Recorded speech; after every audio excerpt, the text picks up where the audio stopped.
Қызылорда облысы Шиелі ауданында Нұрай деген кафеде мынау 45-ші мектептің жаңағы бітіру кеші өткен кеше. Сол кеште мынау ата-аналардың барлығы ішімдік ішіп той тойлап төбелес болған ема мына Нұрай кафесінде. Мынау не деген сұмдық, не деген масқара. Мынау балдардың көзінше арақ ішіп не көрінді. Мына ата-аналар сіздерге айтатын 45-тің ата-аналар балалы үйде ұрлық жатпайды дейді.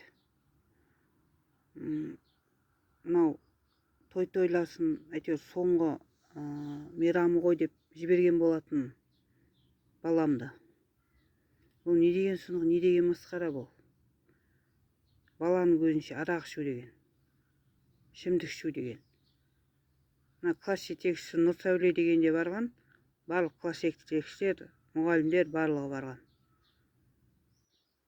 Бұл не деген сұмдық, не деген масқара, не тәрбие көрсеткенсіздер сонда?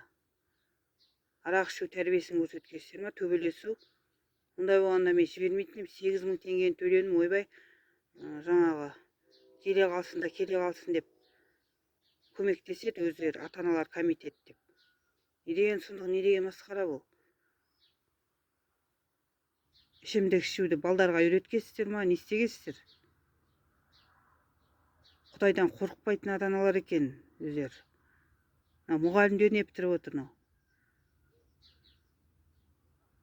Ішімдік ішіп, ішкізіп. Төбелес болған еді сыртта. Не деген сұмдық, не деген масқара мынау?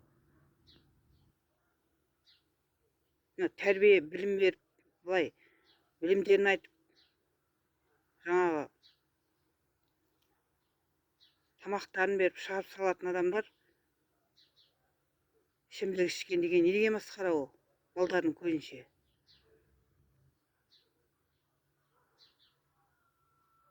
Мынау бүкіл мұғалімдер 4 класс болып жасаған, 11-ші класс бітірген аттестат алғандардың мынау класс жетекшілер барлығы барған.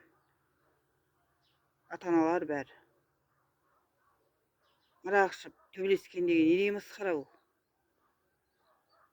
Жасөспірімдердің көзінше, балдарыңыздың көзінше, тәрбие берудің орнына.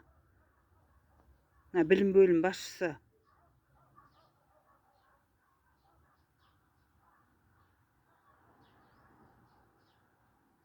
сізге құлақ қағыс мынау. Ғани Бейсенбаевқа құлақ қағыс. Не деген масқара, не деген сұмдық бұл? Аттестат алмай тұр екен де, алса бәрін көшіреді екен де ауданды. Түлектер. Класс жетекшілермен қосылып. Ата-аналар бар, бәрі басқасы бар. Ішімдік ішкен деген не деген масқара ол?